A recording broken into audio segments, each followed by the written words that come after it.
사도신경으로 신앙 고백하시겠습니다.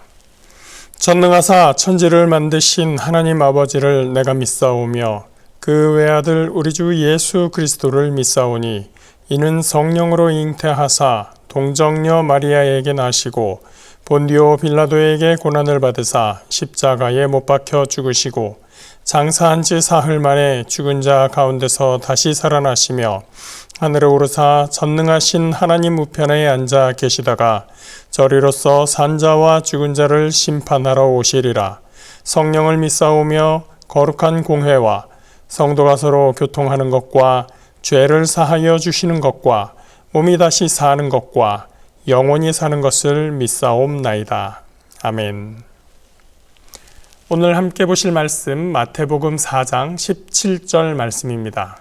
제가 가진 신약성경 4페이지에 있습니다. 신약 4페이지 마태복음 4장 17절 말씀입니다.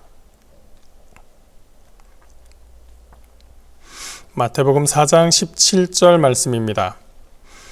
이때부터 예수께서 비로소 전파하여 이르시되 회개하라 천국이 가까이 왔느니라 하시더라.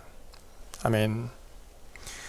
오늘부터 사순절 5번째 주간이 시작됩니다. 복음서는 기본적으로 이 땅에 오셨던 예수님의 생애와 사역에 대해서 알려주고 있죠. 예수님께서 공생애 사역을 하실 때 사역과 메시지에서 우리가 묵상해야 될 많은 가르침 또 많은 사역 활동이 있는데 오늘은 이번 주에는 5가지 포인트를 선별해서 하루에 한 가지씩 말씀을 나누려고 합니다. 그 예수님의 메시지 5가지 중에서 첫 번째는 회개입니다. 성경 퀴즈 같은 것을 할 때 종종 나오는 문제 중에 하나는 예수님께서 공생애 사역을 하실 때 가장 먼저 하신 말씀이 뭘까요? 하는 내용이었어요. 그래서 그 내용에 대한 답변이 무엇이냐? 바로 오늘 읽었던 이 말씀입니다. 회개하라 천국이 가까이 왔느니라. 예수님은 회개를 그 사역의 시작에서부터 말씀하셨습니다. 특히 죄인의 회개에 대해서 강조하셨습니다. 누가복음 5장 32절에 보면 내가 의인을 부르러 온 것이 아니요 죄인을 불러 회개시키러 왔노라 이렇게 말씀하시고 또 15장 17절 누가복음입니다. 보시면 내가 너희에게 이르노니 이와 같이 죄인 한 사람이 회개하면 하늘에서는 회개할 것 없는 의인 99으로 말미암아 기뻐하는 것보다 더하리라. 이렇게 주님은 회개에 관심이 있었는데 특별히 죄인이 회개하는 것에 관심이 더 많으셨고 그로 인해서 기뻐하는 것이 회개할 것 없는 의인 99명 때문에 기뻐하는 것보다 더 크게 기뻐하신다라고 말씀하셨습니다. 그러니 주님의 부르심은 1차적으로 회개로의 부르심이라고 말할 수 있는 것입니다. 그렇다면 회개란 무엇인가? 회개를 어떻게 할 것인가? 라는 것을 우리가 생각하고 질문할 수가 있습니다. 아마 그 내용은 또 여러분들이 오랫동안 교회 생활하면서 설교 말씀을 듣고 또 성경 공부를 하면서 들어왔을 것입니다. 회개는 단순한 사과의 말씀을 하나님께 올리는 것이 아니다 라고 하는 것이죠. 주님, 제가 잘못했습니다. 저의 죄를 용서해 주십시오 라고 한마디 말로 사죄의 말씀을 전하는 것이 회개가 전부가 아니다 라는 이야기 많이 들으셨을 겁니다. 성경이 가르치는 회개는 죄의 고백만이 전부가 아니라 바로 그 죄의 삶으로부터 죄된 삶으로부터 돌아서는 것이다 라고 하는 것을 들으셨을 것입니다. 죄를 지은 여인이 현장에서 잡혀왔을 때 예수님은 여인의 죄를 정지하지 않겠다 라고 하시면서 한 말씀을 더 하셨습니다. 사람들이 다 떠나가고 여인과 홀로 남았을 때 예수님께서 나도 너를 정죄하지 않노라 하면서 하신 한마디 말씀, 가서 다시는 죄를 범하지 말라라고 하셨던 것입니다. 예수님은 바로 그런 회개를 요구하셨던 겁니다. 그 삶의 방향에서 죄를 향하여 가고 있는 그 방향에서 돌아서라 라고 하는 그 회개를 그때에 요구하셨고 바로 오늘 우리에게도 요구하고 계신 것입니다. 죄를 고백하고 그 죄에서 돌아서라, 그 죄스러운 삶에서 돌아서라 라고 하시는 것입니다. 예수님은 그냥 회개하라 라고 설득하시고 설교하신 정도가 아니라 회개치 아니한 것에 대해서 심히 책망하시고 또 나아가서 저주스러운 말씀까지 퍼부으실 정도로 강하게 강조하셨습니다. 마태복음 11장 20절부터 말씀 보면 예수님께서 말씀을 하시는데요. 예수께서 권능을 가장 많이 행하신 고을들이 회개하지 아니하므로 그때에 책망하시되 화 있을진저 고라시나 화 있을진저 벳세다야 너희에게 행한 모든 권능을 두로와 시도에서 행하였더라면 그들이 벌써 베옷을 입고 제에 앉아 회개하였으리라. 예수님께서 복음서에 화 있을진저라고 하면서 막 분노하여 진노하여 하신 말씀, 그 대상이 딱 두 가지가 있습니다. 그 첫 번째가 무엇이냐면 외식하는 서기관들, 바리새인들이었습니다. 그들이 의로운 체하고 거룩한 체하지만 사실 그들 때문에 하나님의 나라가 이루어지지 않는다라고 말씀하시면서 화 있을진저라고 얘기하셨고, 또 하나의 그룹, 두 번째 그룹이 바로 회개치 않는 고을에 대해서 하신 말씀입니다. 회개치 않음이 얼마나 심각한지 주님께서 그 고을에 대해서 화 있으리라, 화가 있어야 된다, 화 있을진저 하면서 저주의 언사들을 퍼부으셨던 것입니다. 여기서 특별히 우리는 고을을 향한 책망이었다는 점에 주목할 필요가 있습니다. 고라신, 화 있을진저 고라시나 할 때 이 고라신이라는 곳은 우리에게 익숙하지 않은 곳입니다. 그러나 그 다음에 나오는 벳세다는 아마 많이 들어보셨을 겁니다. 이곳에서 주님께서 맹인을 고치시기도 했고, 누가복음에 보면 오병이어의 기적을 일으킨 곳이 바로 이 벳세다라고 설명을 하고 있습니다. 또 그 다음에 보면 회개치 않은 마을로 가버나움도 책망을 받습니다.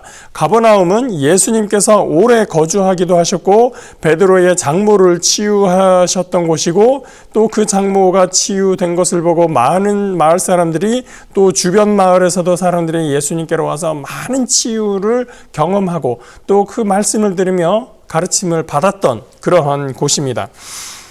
사람들이 예수님께 와서 개인적으로 예수님을 만나고 말씀에 감탄하고 기적을 체험했지만 그 고을이 가진 고질적인 문제들은 개선될 기미가 보이지 않았습니다. 어떤 것입니까? 예수님께서 회개를 촉구하신 범위는, 즉 개인의 범위를 넘어서 그 고을, 그 사회가 가지고 있는 구조적인 죄악과 차별, 매정함, 무자비함 같은 것에도 주님께서는 회개를 요청하셨었던 것입니다.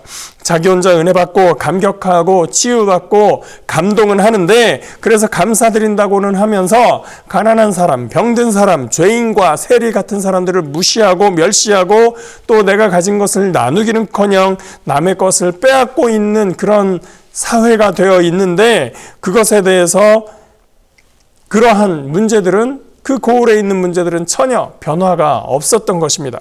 은혜 받았다고 하는 그 어떤 사람도 이런 그 사회 속에서의 문제, 그 마을이 가지고 있는 문제에 대해서 아무도 뭐라고 하지 않습니다. 발언하지 않고 책임도 갖지 않고 관심도 갖지 않습니다. 그런 채 나 혼자 신앙생활 잘하는 것처럼 살고 나 혼자 경건한 척 살고 있었던 것에 대해서 주님은 그게 무슨 신앙이냐라고 책망하셨던 겁니다. 그런 신앙은 예수님께서 보시기에 마치 외식하는 바리새인들과 다를 바가 없는 그런 신앙이었던 것입니다. 자신의 종교적인 의로움에 빠져서 거룩에 합당하게 보이지 못하는 사람들을 멸시하고 지적으로 부족해 보이는 사람들을 무시하고 또 경멸하면서도 자기가 뭘 잘못하는지 모르는 사람들이 이 바리새인들이었습니다. 남을 지적을 하는데 그러한 자신의 태도가 무엇이 잘못됐는지 알지 못하는 사람들입니다.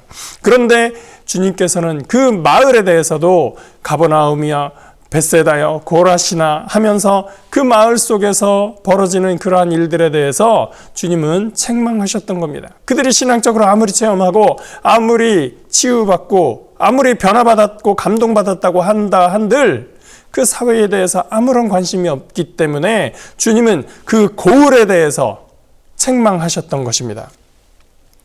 한국교회가 믿지 않는 사람들에게 외면받는 가장 큰 이유가 바로 하나님과의 수직적인 관계에서 내가 신앙이 좋다라는 것에 신경 쓰는 동안 사람들과 이웃들과의 수평적인 관계에서 맺어지는 많은 일들에 실패했기 때문이다 라고 이야기할 수 있습니다.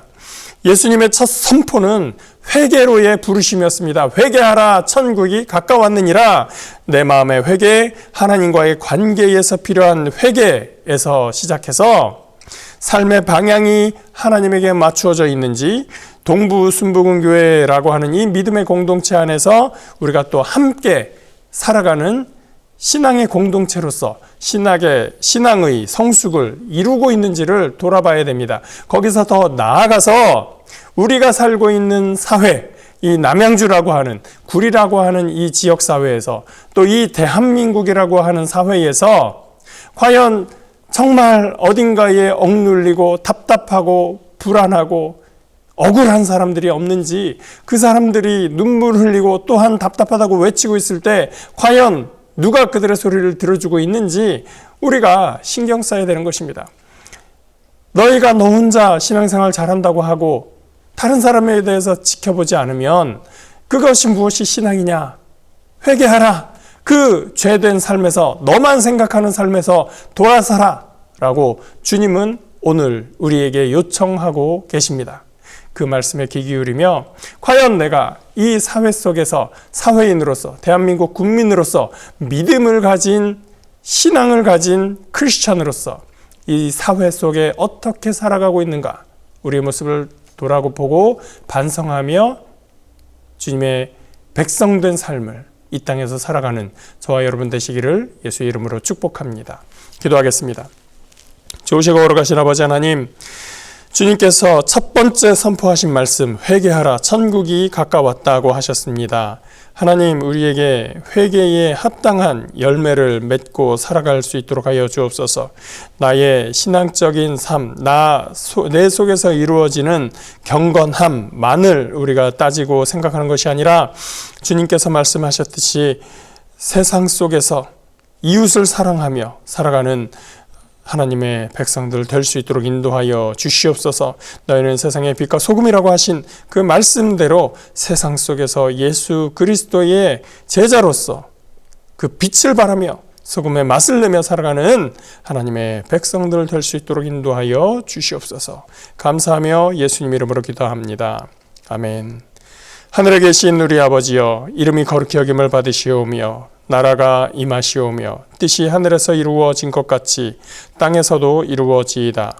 오늘 우리에게 일용할 양식을 주시옵고 우리가 우리에게 죄 지은 자를 사하여 준 것 같이 우리 죄를 사하여 주시옵고 우리를 시험에 들게 하지 마시옵고 다만 악에서 구하시옵소서. 나라와 권세와 영광이 아버지께 영원히 있사옵나이다. 아멘.